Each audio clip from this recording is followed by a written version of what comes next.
The Chicago River went from a poisoned waterway to a buzzing swim spot. Early on Sunday, in the shadow of shimmering modernist towers, hundreds of eager swimmers shed identical white terry-cloth robes and stood at the river's edge, goggles in place, knee-length black wetsuits and briefs proudly bearing the Chicago flag. As a DJ's beat thumped and spectators cheered from the riverwalk above, each swimmer prepared to dip into waters no one had officially touched for almost a century. But here's where it gets controversial. The last time the city green-lighted a group swim was back in 1927. Decades of unchecked industrial runoff and untreated sewage had turned the river into an infamous open sewer. It took the combined efforts of 4 mayors, countless environmental advocates, and landmark legislation like the Clean Water Act of the 1970s to even imagine this morning's event. One of the game changers was Chicago's Deep Tunnel Project, an intricate network of 109 miles of subterranean tunnels and massive holding reservoirs designed to capture stormwater and sewage during heavy rains.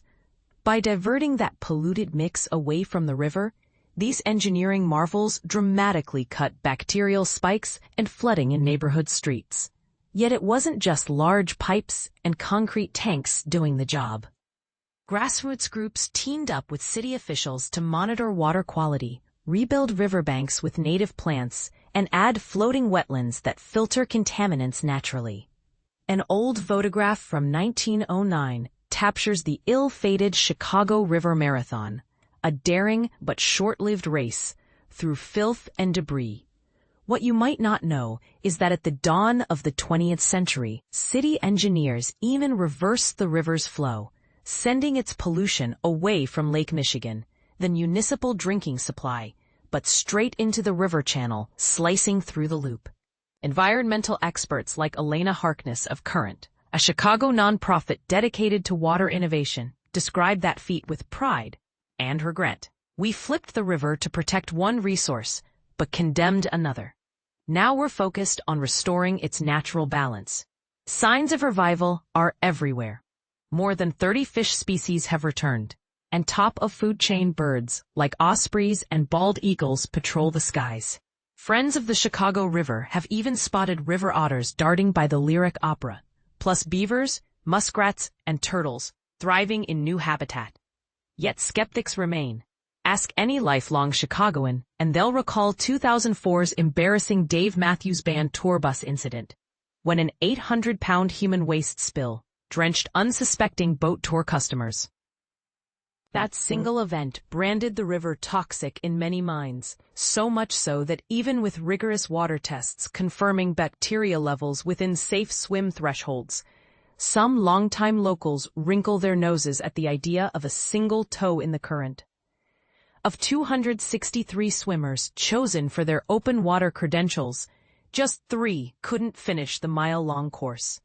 Safety teams and kayaks paddled nearby, and lifeguards on the riverwalk stood ready, just in case. Among the finishers was marathon swim veteran Doug McConnell, who co-founded the Chicago River Swim. He admits old perceptions die hard. Some will go to their graves convinced the river is filthy, he said, shrugging. Representative Mike Quigley, one of the political champions behind the cleanup, arrived early to marvel at the moment. According to him, the river once stunk, was poison, and served only as a drainage channel. Now it's an asset, he declared. Though not everyone is convinced, this new chapter is fully written. Since completing the widened Riverwalk, Chicagoans have flocked to the banks to stroll, sip wine, or sample gelato. Every St. Patrick's Day, they still dye the water emerald green to celebrate. But does this swim signal genuine, lasting transformation?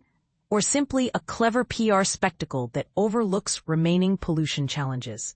And here's the part most people miss. Balancing urban development, tourism interests, and ecological protections is never tidy. What do you think? Is this mile-long dip a landmark victory for Chicago's environment? Or are we getting swept up in hype while ignoring hidden hazards? Share your take. Agree, disagree, or add your own wild river stories in the comments below.